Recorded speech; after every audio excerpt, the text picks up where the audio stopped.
Chegando ao vivo. Olá, olá, boa noite. Deixa eu ajeitar aqui toda torta. Convidando as amigas. Vocês estão me ouvindo? Dá um último volume aqui para ficar bem altinho, que eu gosto de falar gritando. Nossa convidada já chegou, já tô vendo por ali. Bacana. Esperar mais uns minutinhos pra gente começar. Olá para quem tá chegando. Tá anunciando que a gente tá chegando. Deixa eu só pegar nosso link aqui. Convidar mais gente. Que bacana, mais uma live, mais uma semana. Vamos lá, pessoal, para a gente não perder tempo, que hoje o assunto é longo, a gente tem muita história para contar. Eu coloquei o tema porque agora o Instagram permite, mas eu não sei se vocês estão vendo, então eu vou colocar aqui de novo, como comentário fixado, como a gente fazia antigamente. Tcharam! E vamos ver o que acontece. Não tá deixando. Bom, hoje a gente vai falar um pouquinho sobre inovação na área de tecnologia e os desafios para mulheres nesse segmento. Quem está acompanhando a gente desde a semana retrasada, a gente tem falado com o pessoal da Amaro, com as meninas da Amaro sobre esse tema, olhando as mulheres na carreira tecnológica. E eu acho que não é segredo para ninguém o que a gente vem trazendo nesses dias, que 30%, de 25% a 30% das mulheres estão na área de tecnologia. Hoje é um mercado totalmente masculino, de acordo com dados que a gente tem aí de IBGE, PNAD, esses dados de pesquisa. Talvez agora com a pandemia isso tenha aumentado um pouco. E chama atenção também, a gente a semana passada falou bastante sobre isso, que mais de 84% das meninas, né, das mulheres, quando vão fazer a escolha de carreira, elas vão para carreiras não tecnológicas, né? Ao contrário dos homens que normalmente vão para essas carreiras tecnológicas. Quase a mesma proporção, né? Então as meninas vão para a área de educação, de enfermagem, enfim. Então a gente acaba repetindo aquela história de que mulher foi feita para os cuidados. E para quebrar isso, o Plano de Menina está trazendo meninas da Amaro para falar um pouco sobre isso. Eu sou Kelly, eu sou Head de Negócios de Impacto do Plano de Menina. E a gente quer contar um pouco para vocês como a gente empodera meninas através de inspiração com outras mulheres e também conhecer outras áreas. E para isso hoje a gente vai trazer a Emory Souza. Ela ela é formada em Mediologia. Eu nunca tinha ouvido essa formação, achei bem interessante, pela Unicamp. E hoje ela é gerente de produtos digitais pela Amaro, que é uma marca madrinha do Plano de Menina. Ela vai contar um pouquinho pra gente, só lembrando pra vocês que a nossa live, ela fica salva no nosso IGTV, então se vocês quiserem depois compartilhar com outras pessoas e contar sobre isso, é interessante. E também a gente coloca ela no nosso canal de YouTube, pra vocês poderem acompanhar depois, tá bom? Então vou chamar a Emory aqui, que já chegou. Tcharam! Hello! Olá! Tudo bom? Tudo bem, e você? Eu também. Foi fácil? Foi tranquilo, só o áudio muda bastante, né? Eu tava aqui te ouvindo, de repente. Eu surjo. Pois Isso. é. É um pouquinho diferente, mas é que também tem a questão da conexão, mas é super tranquilo. Emory, seja muito bem-vinda, é um prazer estar conversando com Obrigada. você, te ver, né? Porque a gente só tem conversado pelas redes sociais. Eu queria que você contasse quem é a Emory Souza pra gente, não só o currículo, mas quem é a Emory menina, a Emory mulher hoje, pra gente começar esse bate-papo gostoso. Com certeza, vamos lá. Primeiro, obrigada pelo convite, é muito legal estar aqui falando com tanta menina, assim, né? Acho que queria ter tido isso quando eu era mais menina e agora é a nossa oportunidade de fazer acontecer. Só vou comentar uma coisa que você disse que é muito engraçado na minha história, assim, geralmente eu me apresento, oi, eu sou a Emory, as pessoas já bugam com o meu nome, eu sou formada em Mediologia, aí elas não entendem nada, e eu trabalho com inovação disruptiva, daí elas fingem que entenderam o contexto e vão embora, então é algo super comum para mim. Eu vou contar um pouquinho da minha trajetória, acho que até porque quando muitas meninas falam, eu queria trabalhar com tecnologia, muita gente acaba se afastando porque tem medo, acha que é algo extremamente de código, matemático e exatos e não se identifica com aquilo. E é muito diferente, né? Só para contar um pouco de mim, eu comecei fazendo ciências sociais, então um curso super de humanas. Eu queria ser antropóloga, eu tinha muita curiosidade do porquê que a gente pensa o que a gente pensa. Eu era muito curiosa, assim, com o ser humano e fui fazer ciências sociais, completamente humanas. Fiquei 2 anos lá, só que eu também sou uma pessoa muito prática, então eu tinha muita ansiedade de fazer as coisas acontecerem e não conseguia me identificar com o curso. Foi quando eu falei, vou fazer comunicação, que acho que faz mais sentido, e onde eu parei na Unicamp. Também não conhecia mediologia, eu costumo dizer que foi meio que um golpe de sorte, assim, porque é uma especialização da comunicação, mas quase ninguém conhece o que é. E basicamente, na prática, todo mundo sabe o que é ter contato com mídias. Então, internet, televisão, rádio, tudo que a gente consome o tempo todo, ainda mais na pandemia, é o campo de estudo da mediologia.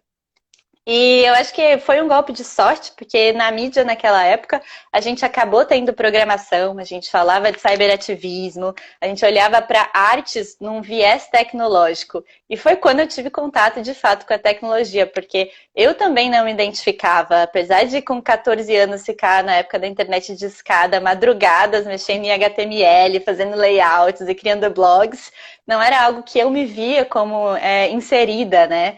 E aí foi quando pela primeira vez eu falei, nossa, de fato eu gosto disso, eu gosto de ferramentas, gosto de tecnologia, acho que faz sentido.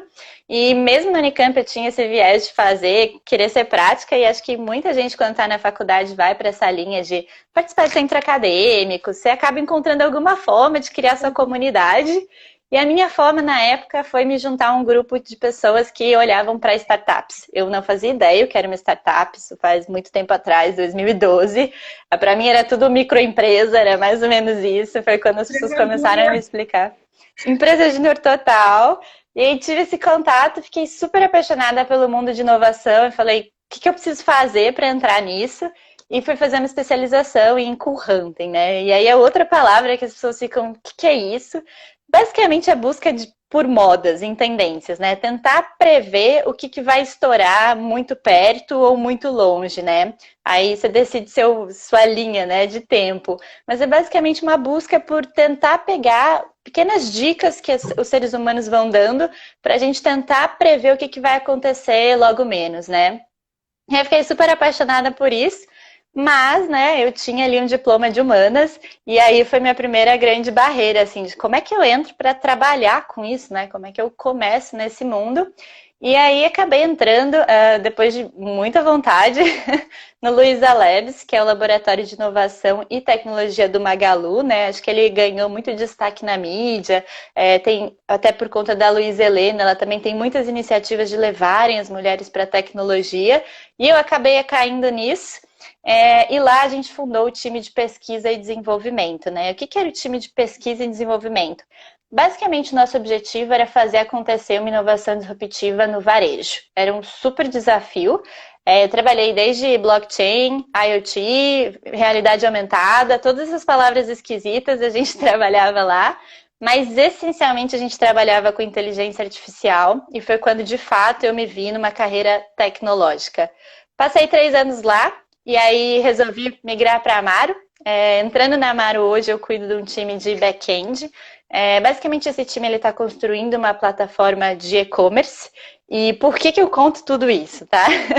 Basicamente, para dizer que eu não tenho histórico técnico, nenhum histórico técnico. Eu sou formada em Instituto de Artes. Eu entrei nisso porque eu gostava de pessoas. E ainda assim, hoje eu gerencio um time 100% técnico. Isso é só para dizer, reforçando o que outras meninas falaram na live com você, que existem vários caminhos para entrar na tecnologia.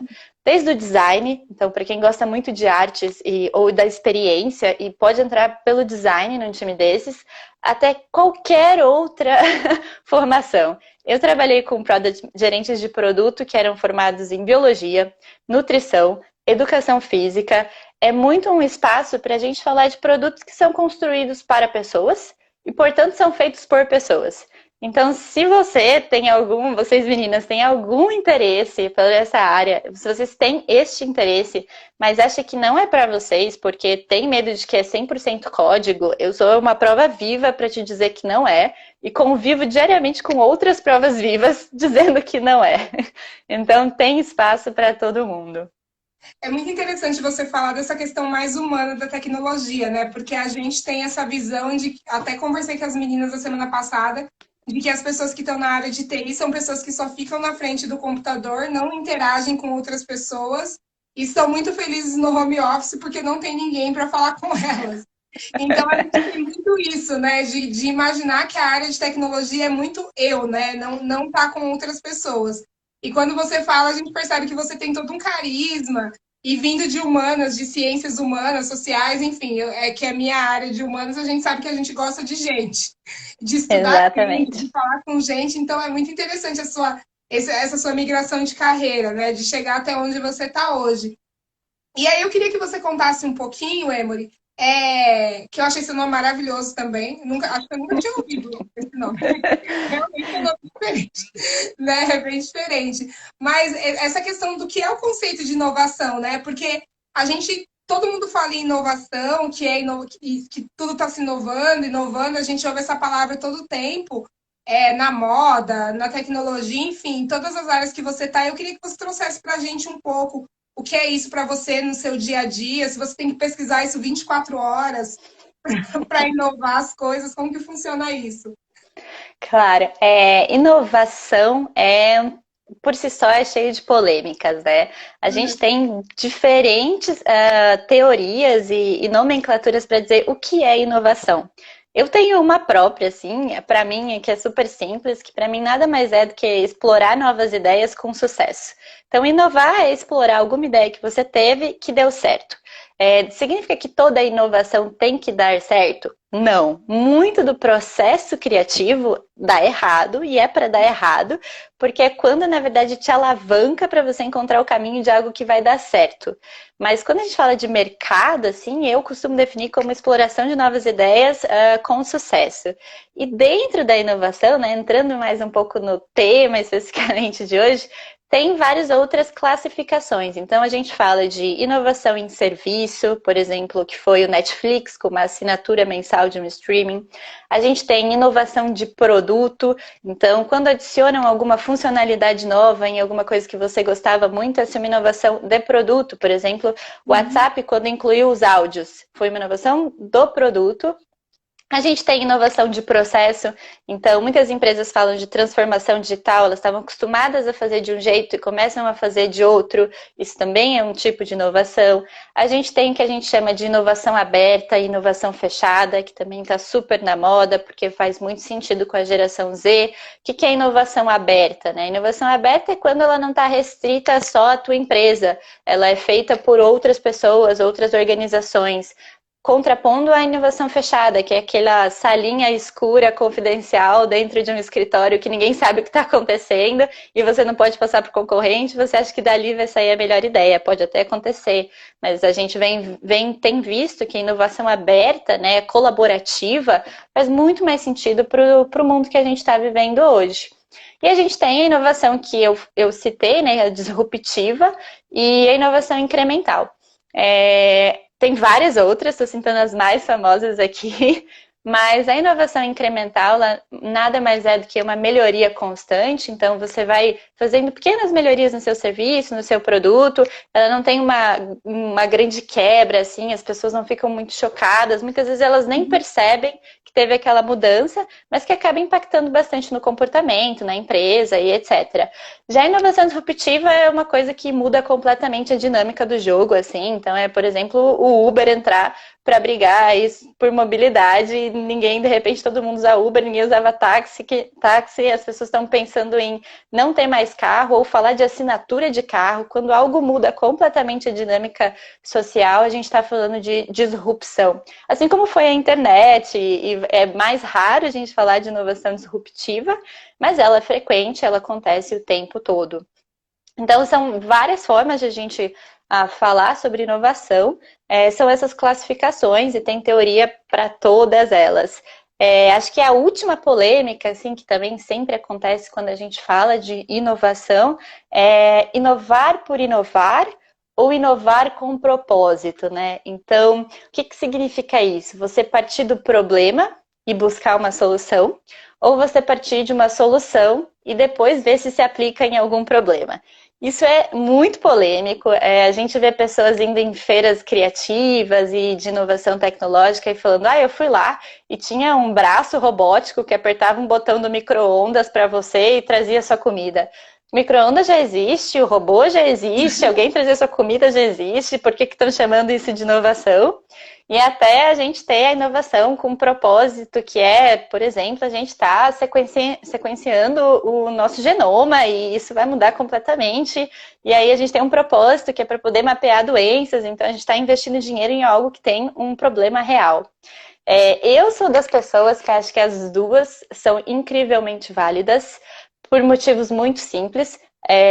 Muitas vezes na história, quando as pessoas, coisas que foram criadas, elas não foram criadas para aquilo que foram usadas. Então, a gente recria os produtos o tempo todo. E um exemplo muito clássico disso é o telefone. Assim, a gente sempre fala que o telefone ele mudou a forma da gente se comunicar, que trouxe toda uma nova forma do ser humano agir em sociedade. Só que poucas pessoas sabem que o telefone ele foi idealizado para você pegar ele no gancho e escutar um show. A gente acha até isso normal, porque a gente vê live agora, mas naquela época era tipo, cara, não pensavam em pegar o telefone e falar com uma pessoa. Isso foi o ser humano reinventando um produto já existente. Então, eu acho muito válido você partir de qualquer lugar, porque você nunca consegue dizer exatamente onde ele vai caber. Então, por mais nobre, obviamente, que seja você pegar um problema, eu quero resolver o câncer, por exemplo, para usar a tecnologia para isso, com certeza a gente tem que priorizar essas coisas, mas eu não acho que isso tira o mérito de quem fala, cara, blockchain é muito legal, vou ficar hackeando até quebrar e ver o que dá. Eu acho que os dois lados, eles têm seu valor, assim. Então, inovação, né, falando assim, em teoria tem tudo isso, desde uma definição que ninguém chega num consenso, que para mim é uma exploração de ideias com sucesso, até ela ser dividida entre produto, serviço, aberta, fechada, disruptiva, incremental, e até no fim, que é com propósito ou sem propósito. Então é um campo, assim, criativo. Entendi. E como que funciona? Por exemplo, você está dentro da indústria da moda, que é uma indústria que, sei lá, de tempos em tempos vocês têm que criar coleções e têm que inovar, mas você não está só olhando para isso, você está olhando para a área digital disso, e aí eu acho que envolve vários fatores. Então, como que vocês se conectam com o mundo? De que forma acontece uma equipe de inovação dentro da indústria da moda? E acredito eu que vocês não são uma equipe extremamente feminina, né? Unicamente feminina. Que vocês têm homens nessa equipe, porque também, né, as pessoas falam, a moda deve ter um monte de mulher pensando em roupa, e aí também é mais uma questão de gênero. Como que funciona isso no dia a dia? Como começa esse processo de inovação dentro da indústria da moda, olhando para o lado que você está hoje? Sim, especificamente no mundo da moda, assim, você tem inovação ainda mais em várias categorias, né? Então, por exemplo, na Amaro tem gente pensando em como inovar em logística. Então, para entregar teu produto mais rápido, ou fazer com que você tenha mais satisfação, não precise comprar ele possa chegar na sua casa e você devolva se você não gostar, ou você receba uma mala e experimente. Então, tem pessoas pensando em inovação do processo, assim como você citou, tem pessoas pensando na inovação do produto mesmo. O que vai vender? O que eu devo desenhar? Eu vou fazer uma blusa de um ombro só, de uma manga só? Como é que eu uso? Como é que eu estou em contato para criar novas coleções e novos materiais? Até o que é mais da minha realidade, que é pensar na parte mais digital. Então, como é que eu inovo a experiência dos nossos clientes com os nossos aplicativos e websites? Isso é mais um trabalho do time de engenharia, que sim, infelizmente, a maior parte são homens hoje, muito por conta de termos muito desenvolvedores, né? Infelizmente não temos tantas mulheres desenvolvedoras como a gente gostaria. E aí, do meu lado, como começa? Basicamente começa com muita observação e pesquisa.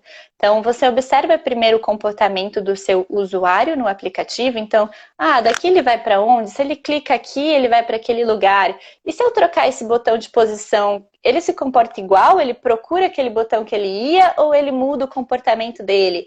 Então a gente começa a pensar observando, né, através de muito dado, como é que a gente pode alterar ou influenciar o comportamento do usuário, mas também tem essa parte de pesquisa, de ficar olhando o que não só a minha concorrência, mas o que o mundo está fazendo, que pode gerar necessidades novas no meu cliente, e eu preciso me antecipar a isso, e até mesmo pesquisa com o humano diretamente, né? Então, para entender o que ele gosta, o que ele gostaria, porque é muito difícil você perguntar para o usuário, se você fosse fazer o aplicativo da Amaro de uma maneira diferente, como é que você faria? Geralmente as pessoas, elas falam, não, tá tudo bem, eu gosto assim, ou elas fariam alguma mudança muito incremental. Mas se de repente você chega para ela e fala, e se eu fizesse um plano de assinatura mensal, você tem uma impressora 3D e você pode imprimir sua roupa na sua casa? Para ela muda completamente.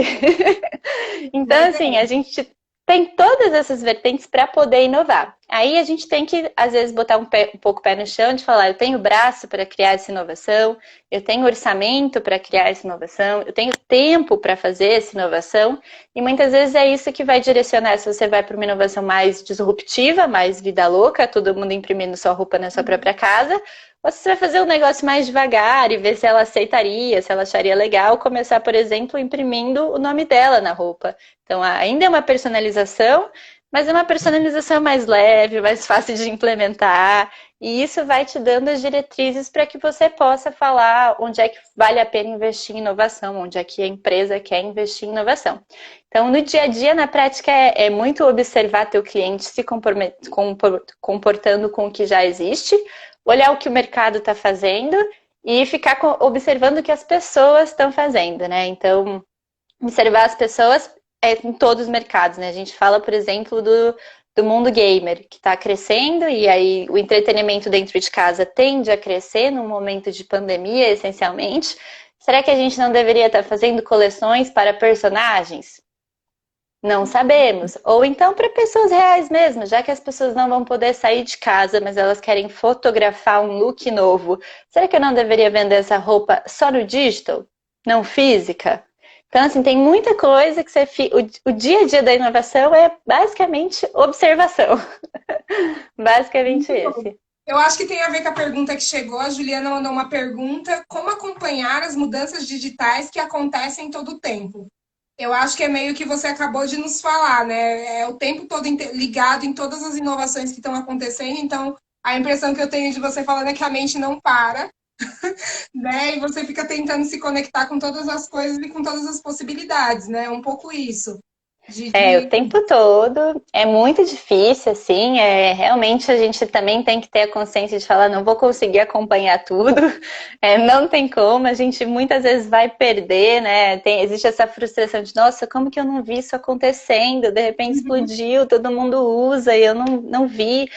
Isso vai acontecer, é uma questão de humanidade, a gente não consegue ficar 100% acompanhando tudo que está acontecendo, mas o passo 1 é exatamente esse, é ficar observando, e se você, por exemplo, já trabalha, né, ou se você tem um interesse específico, você pode nichar. Então eu olho hoje muito mais para o mundo da moda do que eu olhava antes, né?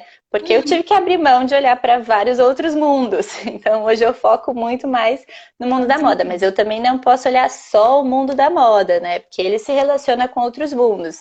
Se eu olhasse só para moda, eu poderia estar perdendo oportunidades, por exemplo, que são clássicas de logística, entrega por drone. Se eu ficasse olhando só para coleção de roupa, eu perderia outras inovações. Então tem que ter um pouco de mix.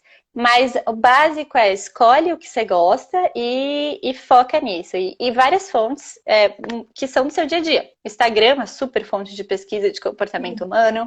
Facebook TikTok tudo dá para você começar leve, assim. Eu tenho indicações, depois posso passar para você, de pessoas que eu admiro. Já vou até citar, porque essa, além de ser uma mulher, é uma mulher incrível, ela é uma das maiores futuristas do mundo, é uma pessoa que fala muito sobre inovação, mas, assim, bem disruptiva, bem futuro, que chama Amy Webb. Recomendo, ela faz anualmente um report de tudo que ela acha que vai ser importante. Então ela meio que já te dá até mastigada, assim, o que eu preciso ficar de olho? Porque essa é a vida dela, ela é alguém que eu não sei como existe, assim, se é realmente uma pessoa, porque ela entende de tudo o tempo todo. mas você pode usar essas pessoas que são referências no mundo da inovação para pegar um pouquinho o compilado, né? Mas o mais importante é você ficar de olho naquele nicho que te interessa mesmo. Bacana. Olhando um pouquinho para o mercado e olhando a questão de gênero, né, que você falou da questão de desenvolvedores, a gente já sabe que tem toda uma desigualdade de mercado olhando para a questão masculino e feminino na tecnologia. O ano passado a ONU Mulheres soltou uma pesquisa falando que se tivesse mais mulheres na área de tecnologia, a área faturaria muito mais, assim como diversas áreas, e aí a gente tem o exemplo agora do Covid, que a Suécia, não me lembro o país, que acabou com o Covid muito rápido e é um país liderado por uma mulher. Então, obviamente, a área de tecnologia também liderada por mulheres alavancaria muito mais. Me desculpe os meninos que estão ouvindo, mas é a realidade. Como que vocês lidam com essa questão, né? Você veio do Luiza Lab, eu tenho a Luísa Trajano muito próxima, já participei do grupo Mulheres do Brasil, então é uma pessoa que eu já convivi, enfim, e tem toda uma política olhando para as questões de gênero, até mesmo as questões de violência. O Magazine Luiza, o grupo Luiza sempre tem isso, né? Eles desenvolvem aplicativos. Tem a questão da Magalu, que foi acho que pioneira no Brasil, né? O atendimento ali da bonequinha, enfim. Como que você vê isso, essas questões de gênero dentro do mercado de tecnologia, e se você já sofreu com isso, né? Porque aí envolve questões de assédio, as piadas internas, né? São várias questões que envolvem o universo feminino quando você chega numa carreira e hoje você já está num alto escalão, né? Dentro da empresa. Não, com certeza a gente, né, a gente fala o tempo todo, na tecnologia já é muito desigual, então a gente tem essa necessidade de ter mais mulheres, e quando a gente fala do meio de inovação, isso se reproduz da mesma forma. Então temos muito menos mulheres formando times de inovação do que temos homens. Inclusive o último estudo, acho que da McKinsey, era que 74% dos times de inovação são formados exclusivamente por homens. Então 74% exclusivamente por homens, né? A gente precisa por mulheres nesse lugar, com certeza. Teve um dia, gente. Um dia. É bem difícil. Tem um estudo feito na Europa, não foi feito aqui no Brasil, mas foi feito na Europa, onde pegaram as 100 maiores empresas e fizeram a relação entre o quanto de inovação elas produziam e o quão diversa elas eram, né? E assim, todos os dados, indicadores, assim, você podia escolher qualquer um, eu não lembro os números, mas vamos pensar visualmente, estava aqui, assim, a média de inovação, e aí se tinha mulheres, era isso aqui o gráfico. Tipo, era ridículo de distoante, assim. Então, o quanto mais inovativa uma empresa se tornava se ela tivesse um time diverso, e isso refletia diretamente na rentabilidade da empresa. Então, assim, era inquestionável que precisávamos ter mulheres. Só que o interessante desse estudo, do meu ponto de vista, é que não bastava você ter uma mulher. Ter uma mulher, infelizmente, não refletia no quão inovador era. Você precisava ter no mínimo 20%. Seu time precisa ter no mínimo 20% de diversidade para que ele seja mais inovador. E faz todo sentido, porque como é que você vai pensar em novos cenários se você só tiver o mesmo ponto de vista? Não tem como, né? Você precisa que o time seja diverso para gerar inovação, e hoje a gente fala que quanto mais inovadora a empresa mais chance ela tem de continuar no mercado. Isso é inquestionável. Então, assim, se uma empresa está com medo, né? Todos os dados dizem que ela deveria pôr mais mulheres no seu board. Obviamente eu passei por isso a vida toda, né? Na minha carreira a gente sempre vê muito mais homens do que mulheres, não tem como discutir. E no meio da inovação eu acho que tem uma coisa que faz muito sentido isso acontecer, né? Mais do que faz na tecnologia. Porque o ambiente de inovação, ele é um ambiente de risco. Ele não tem segurança nenhuma e você precisa ser extremamente corajoso, porque nada te garante. Você está pisando no escuro completamente. E aí a gente pensa, quando que na história, assim, da criação das mulheres, a gente foi encorajada a ser corajosa? A gente não foi. A gente tem tentado recuperar isso. Quando a Disney lança uma heroína que é corajosa e é mulher, a gente fica em choque, super feliz. E a gente fica porque isso é uma coisa que faz falta pra gente. A gente não tinha referências de mulheres corajosas. E, obviamente, isso vai se refletir num ambiente profissional de alto risco. não tem como ser diferente, né? Então a gente precisa incentivar que as mulheres tenham coragem, porque eu tenho certeza que nesse momento isso vai se refletir em mais mulheres entrando na inovação. Eu acho que vai ter uma correlação direta, o que é muito louco, porque quando você pensa na tecnologia como um todo, e a gente falou de estereótipos, o estereótipo de quem trabalha com tecnologia é o cara barbudo, cabeludo, gamer, com camiseta de banda, trabalhando na madrugada. O estereótipo não é uma mulher. Quando você pensa em tecnologia... Quase. Então, esse estereótipo... Só faltou o branco. Pois é bem isso. E é muito doido, porque se você pensa na história, o primeiro ser humano a ser considerado um programador foi uma mulher. As bases da criação do Wi-Fi foi feita por uma mulher. O termo bug foi criado por uma mulher. A primeira software house dos Estados Unidos foi criada por uma mulher que assinava seus e-mails com nome de homem para ser levado em consideração. E assim, não faz sentido. E isso tem um motivo histórico, né? Assim, os homens estavam em guerra. Então, basicamente, toda a tecnologia desenvolvida naquele período foi feita por mulheres. E a gente finge que isso não aconteceu. E tira da gente de ter essa oportunidade de sonhar de estar perto desse meio. Então a gente precisa puxar isso de volta, é um direito nosso. A gente tem que ocupar esses espaços e nada mais do que os dados para dizer que quando a gente ocupa, a gente arrasa. Sim. É basicamente isso. Então, a gente tem que realmente puxar as meninas e falarem, não tenham medo de código. Se você gosta de código, investa nisso. Se você não gosta, seja como eu, entre nesse meio por outras portas, porque tem várias portas e muita oportunidade. O ano passado eu estava numa palestra com a Tânia Consentino e depois eu tive uma conversa com ela, que é a CEO da Microsoft. Bom, o ano passado ela era, não sei se esse ano ela está ainda, mas eu acredito que sim. E ela trazia exatamente o que você falou, né? De todas as barreiras que ela enfrentou até ela chegar no cargo que ela tá, né? Mas ela tem toda uma carreira construída em empresas, tal, e em empresas da área de tecnologia. E o quanto ela não era ouvida, né? Dentro das reuniões, por exemplo, porque eram reuniões masculinas. Então ela tinha as ideias e ninguém ouvia, e quando o cara falava a mesma coisa, ai, nossa, maravilhoso. Então é meio que o silenciamento que a gente sofre o tempo todo. E ontem eu estava num webinar, né, por conta do mês do LGBTQIA+, que a sigla está crescendo, e ouvindo sobre diversidade, é exatamente o que você falou, né? Todas as pessoas que estavam naquele webinar falando sobre a diversidade falavam que as empresas que não forem diversas, e aí a gente não está falando só de gênero, está falando de raça, de várias situações de gênero, não vão sobreviver no mercado nos próximos anos. Porque eu, por exemplo, como mulher preta, eu quando chego, já entrei em várias empresas de tecnologia, área de tecnologia, meu marido ele é programador e a gente tem uma discussão muito clara aqui em casa, porque a gente não vê negros na tecnologia, são poucos, e meninas negras muito menos, né? E aí quando você vai entender o porquê, é porque eu olhando de fora, para mim é um mercado totalmente hétero, um mercado totalmente masculino, cis, branco, barbudo, e eu olhando de fora como uma mulher negra é isso. Então é muito isso, a gente precisa quebrar.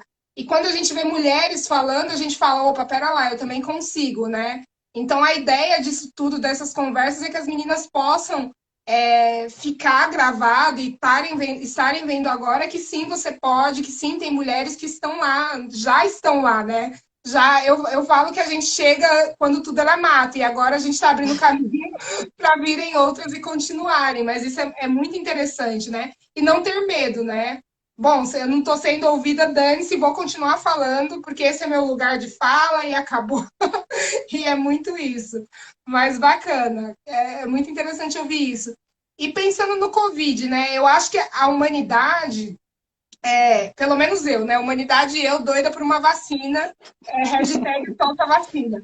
A gente tem muita esperança na tecnologia, na inovação, em tudo que alguém desse meio vai descobrir a cura do negócio, assim como a gente tem com câncer, com a AIDS, né? A gente sempre fica nessa questão da ciência, junto com a tecnologia, com a inovação. O que você pensa sobre isso? E aí chega uma pergunta aqui, que se você quiser emendar, mas a Larissa, ela pergunta assim, você acha que pós-pandemia as empresas de tecnologia vão optar por o home office para sempre?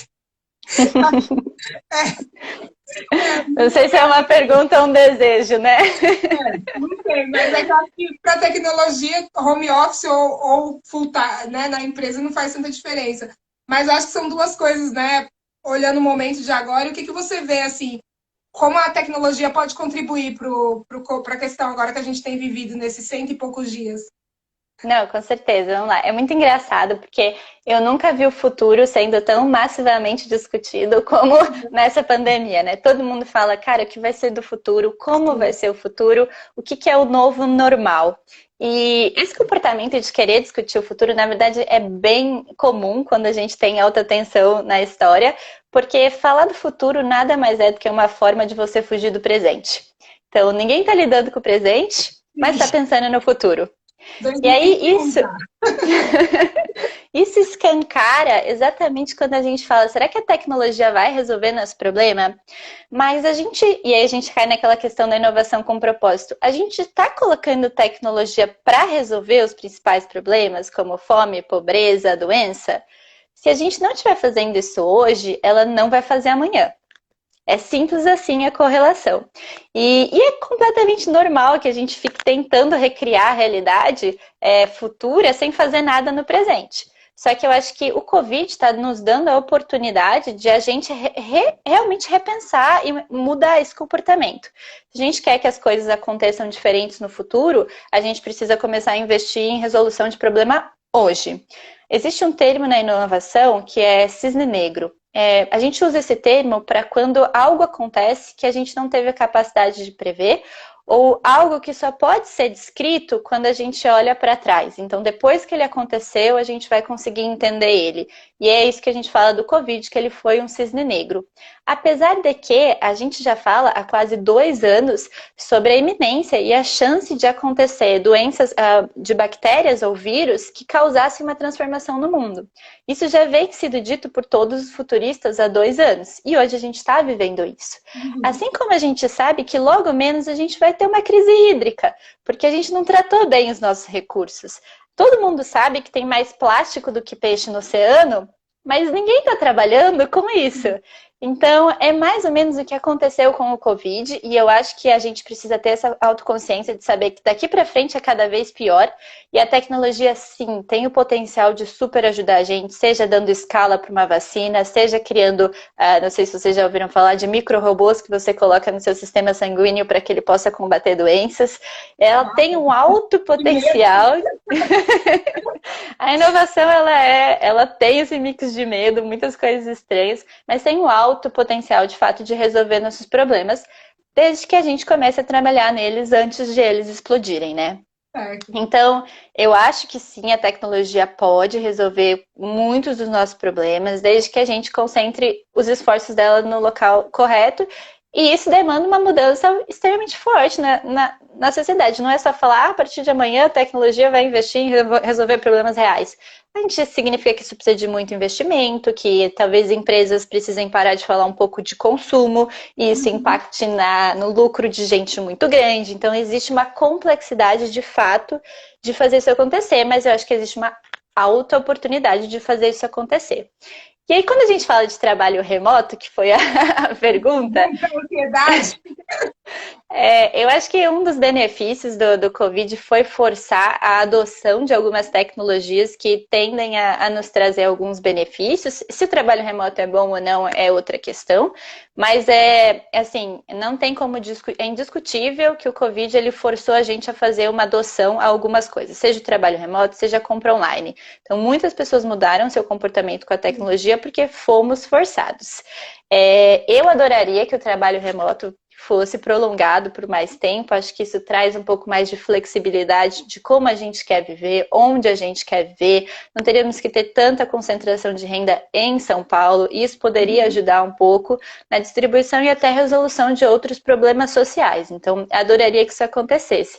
Na prática, eu acho que não é isso que vai acontecer. Acho que, na verdade, o que vai acontecer é que a gente vai ter um mundo cada vez mais híbrido. Então, acho que vai ter uma flexibilização mais forte. Então, a gente vai falar de 2 vezes presencial, 3 vezes remoto, e começar a fazer esse mix de uma sociedade cada vez mais híbrida, até no trabalho. Então, eu, Emory, trabalho 2 vezes como gerente de projeto, 3 vezes como consultora, e começa a ter outros mix. Acho que isso vai acontecer cada vez mais em vários setores. Então, acho que o principal benefício vai ser essa sociedade mais híbrida. E aí acho até interessante essa pergunta, que acho que dá pra gente puxar o gancho, né, de diversidade de novo, assim. Porque é fácil a gente falar, né, que, tipo, esse termo saiu na mídia recentemente, deslugarização das coisas. Não tem mais lugar, porque agora tudo é remoto.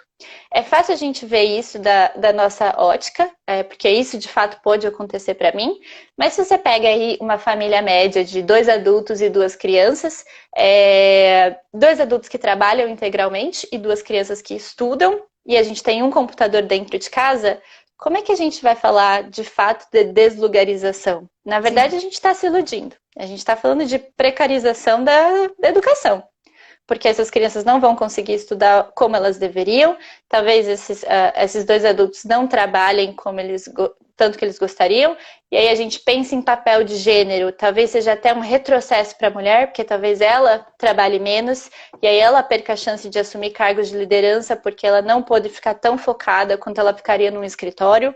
Então tem vários problemas quando a gente começa a olhar achando que todo mundo no Brasil tem acesso a um computador e uma internet de qualidade. Sim. Essa não é Eu a acho realidade. eu acho que trazendo para esse ponto, a gente se coloca onde está o plano de menina hoje. Até eu moro na periferia, então é um lugar de fala meu. São 2 adultos e 2 crianças, mais diversos computadores. Eu falo que eu sou uma periférica privilegiada, porque, enfim, mesmo morando na periferia, eu tenho uma condição de vida que me permite ter várias coisas.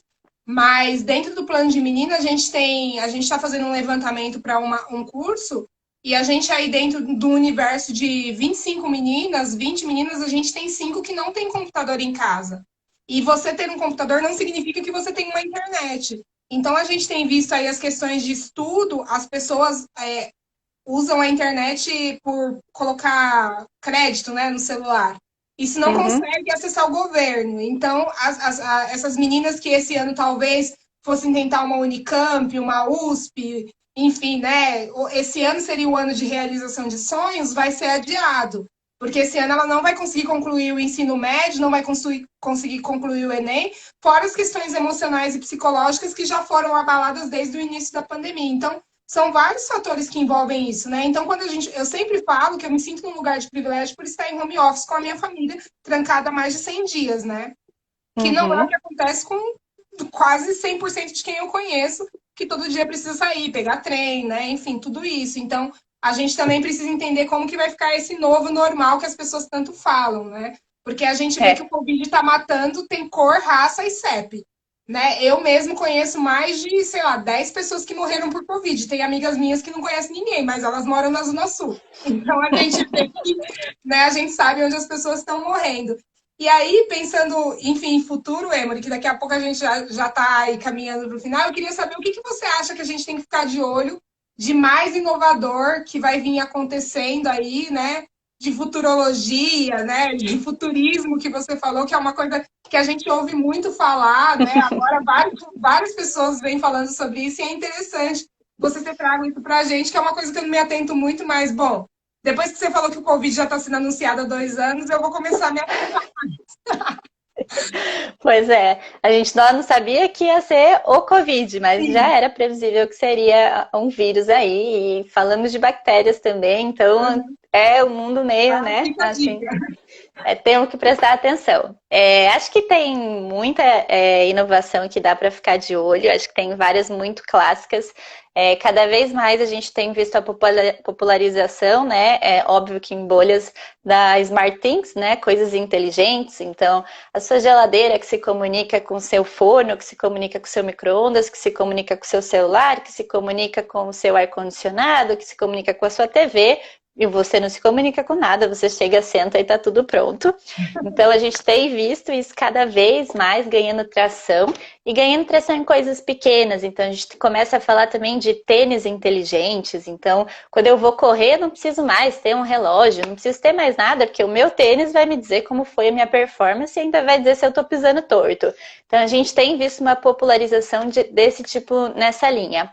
A gente também tem visto uma popularização de robôs domésticos, né? Então, desde o aspiradorzinho lá, até de fato robôs que cozinham para você, ligam coisas para você, cuidam das atividades. Outra coisa que também está muito famoso agora são as assistentes digitais, né? Então a gente tem aí, quando a gente quer falar com uma Alexa da vida, ela está cada vez melhor, a Siri e outras assistentes, tem várias marcas, inclusive brasileiras, apostando nisso. A Lu, que você comentou do Magalu, tem esse viés também de ser uma assistente digital. A gente tem visto isso cada vez mais ganhando força. Estamos falando de carros autônomos. Na pandemia, isso ficou super atrativo para um monte de gente que não quer mais que... o carro autônomo, basicamente, não precisa mais de motorista. Então, você diminui aí cada vez mais essa interação, você otimiza espaços e tudo mais. Mas o que eu achei mais legal é que na Feira de Janeiro desse ano, quando estavam falando de mobilidade, de carros autônomos, obviamente, a gente sempre fala de carros voadores, as pessoas sempre ficam, meu Deus, né? As pessoas prometem carros voadores desde os anos 80, mas o que é diferencial... Eu assisti um desenho, enfim, a gente tem uma diferença de idade, deve ser mais de 10 anos no mínimo, e eu lembro que eu assisti os Jacksons, com a Rose, que era a babá, a empregada que fazia tudo isso, tinha os carros voadores, e os Jacksons devem ser da década de 70 e até hoje nada voou na nossa cabeça, no máximo drone. E a gente continua vendo, né? Pois bom. Mas o interessante é que essa empresa, infelizmente me fugiu o nome agora da empresa, mas ela prometeu o carro voador para 2023. Então, daqui 3 anos... Que passava em 2020, se eu não me engano. Pior que era. E aí foi a primeira vez que eu vi uma empresa desse meio, assim, de mobilidade, prometendo uma data. Então, podemos ficar de olho para carros voadores em 2023. Não significa que as pessoas vão ter na sua garagem um carro voador, porque daí vem o grande problema que é legislação. Então, vai ter multa no céu e esse tipo de coisa. Mas a tecnologia vai estar aí. E aí, indo para um mundo mais escuro, assim, mais Black Mirror, tem 2 que podem ser mais chocantes para as pessoas, mas que já estão acontecendo. Uma delas que a gente chama de mídia sintética. Então, o que é mídia sintética? Tem um exemplo assim, que eu acho que vai ser muito fácil, que é o Face App, que é aquele aplicativo que você fica mais novo ou mais velho, ou você troca de gênero, né? O que aquele aplicativo faz? Ele modula a tua imagem, né? Então, ele te recria. Existem tecnologias e apostas nisso, de que você não vai mudar de sexo. Você pode até mudar visualmente de sexo, mas basicamente ele vai recriar você. Só que você virtual. Só que isso com um grau de qualidade muito alto.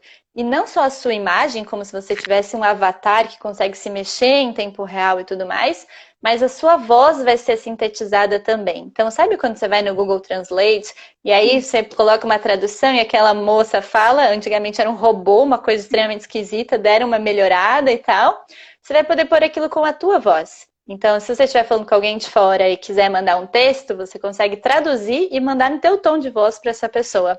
E aí você pode aplicar isso ao seu avatar. Além da voz, também estão sintetizando emoções. Então, já tem algoritmos que conseguem entender mais ou menos qual seria a sua emoção naquele momento. Então, a Alexa, por exemplo, ela já está sendo testada para caso você mande um comando de voz meio triste para ela já muda o tom dela para te deixar animado. E se você estiver muito feliz, ela entra na vibe. Então, ela já consegue reconhecer a entonação. E isso vai ser possível aplicar ao seu próprio avatar. E aí você vai juntando todas essas coisas, e aí tem um exemplo, né, que deixa isso muito palpável. A gente está fazendo uma live aqui. Vamos supor que a gente tem um problema de conexão. Bem numa parte especial, o importante você trava. Uhum. E aí fica aquela coisa esquisita. Se você tivesse um backup, né, o seu clonezinho ativo, ele conseguiria supor como o seu tom de voz, o que você falaria e como seria o seu comportamento. E aí ele te cobriria e tudo seguiria normal. Então, por microsegundos... Para mim, que tem 3 empregos diferentes, vai ser... E isso já acontece, sabe? A gente, quem gosta muito de Instagram e de moda, tem a Miquela, que é aquela influencer 100% digital. Mas tem também, que aconteceu na galera do K-pop, né? Assim, que é muito famoso e tudo mais. Tinha uma banda que chamava, acho que é a KG, que era a KG 48, que são 48 membros, né? E aí teve um ano que de 48, um era digital. Então eram 47 meninas reais e uma era digital. Essa uma, ela ficou a mais famosa de todos. Ela estampou capa da Gucci, ela vendia salgadinho, estava na estampa de comida e tudo mais. E as pessoas perceberam só depois de um ano que ela não existia. Então, ela fez show, ela gravou vídeo, publicidade. Então, Medo. assim, E aí a Se gente tudo der entra na certo, a gente parte. tem uma coisa aqui no Brasil que é digital e vai sumir, hein? Vamos já pensar. A gente vai ver tudo isso. Sim, lá É, em Brasília, né? Quem sabe, né?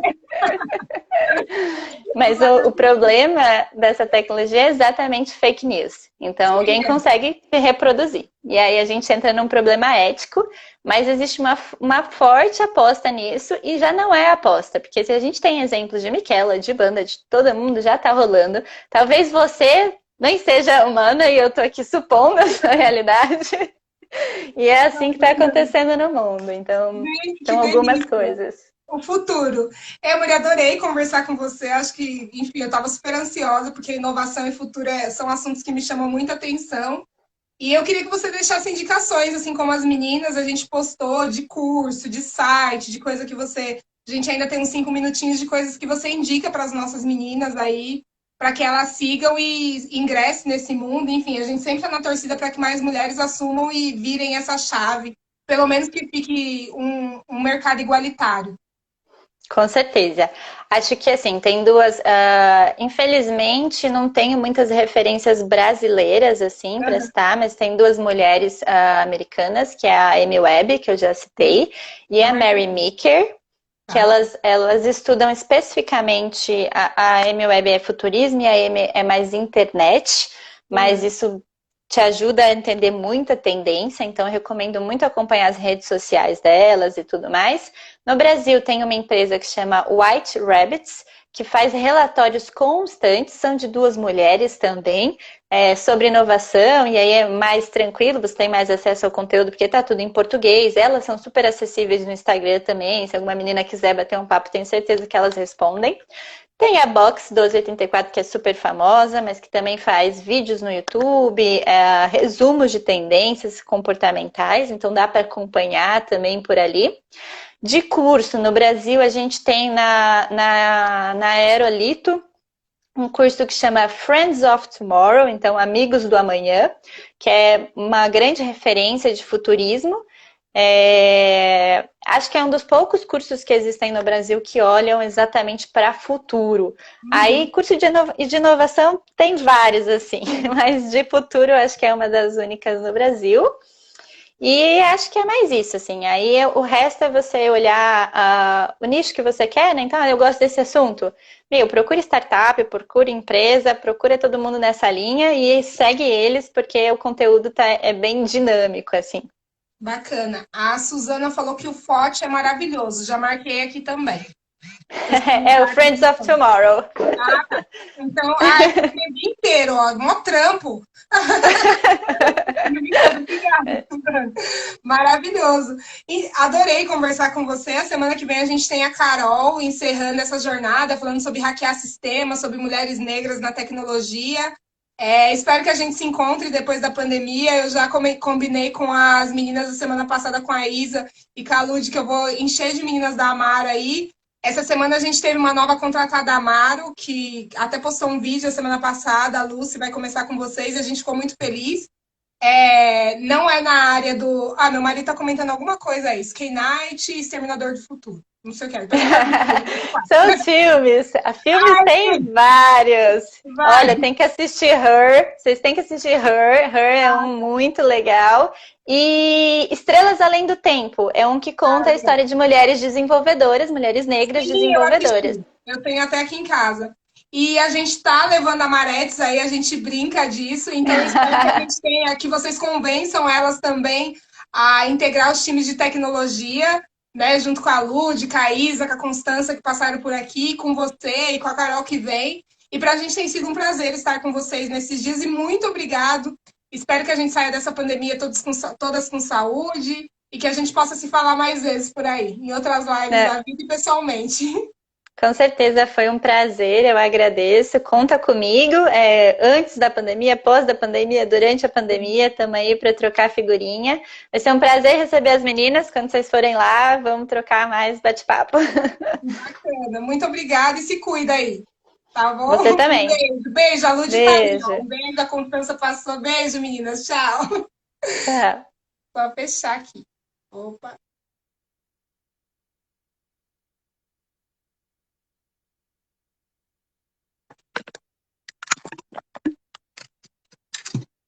Opa, tchau, gente. Fechou. Encerrar.